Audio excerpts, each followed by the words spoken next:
well, now northern Iraq is being occupied by ISIS, and it seems that every time there's a major push by Assad's regime or the Iraqi regime to actually depose the ISIS base, we get then an allegation that immediately pops up of chemical weapons being used, and then U.S. forces start to shift, again against the Assad regime, right? I could scream. I could scream. I could scream because, number one, I very rarely talk to anybody who's insightful, but this is what happened, and you know it, and you know what's happening right now with that whole situation. It's we created ISIS. I mean, ISIS is no less than the people up in Islamberg, no less than Gulen, is a CIA creation. John McCain, for heaven's sake, was over there with the ISIS officials.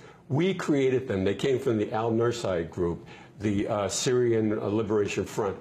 These two organizations combined, and they morphed into ISIS. It's our creation. We create them. We still direct them. When ISIS warriors are injured in battle, where are they transported? They're transported, for heaven's sake, to Israel.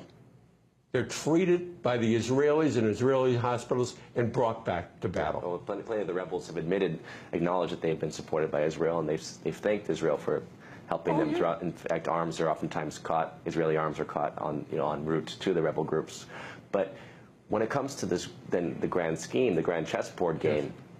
Yes. Obviously, we're seeing the neocon strategy. Wes Clark talked about it: destabilize and overthrow the governments of Iraq, Somalia, Sudan, Libya, Syria, Iran. Yeah. I mean, this was the strategy that he talked about over 15 years ago. Yes. And obviously, we've seen it come to fruition to a large extent.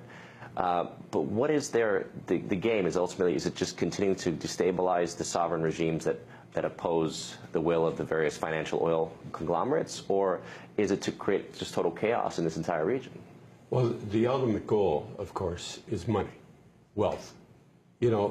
Real wealth comes from natural resources. Our money is, just fabricated. It's not backed by anything. Mm-hmm.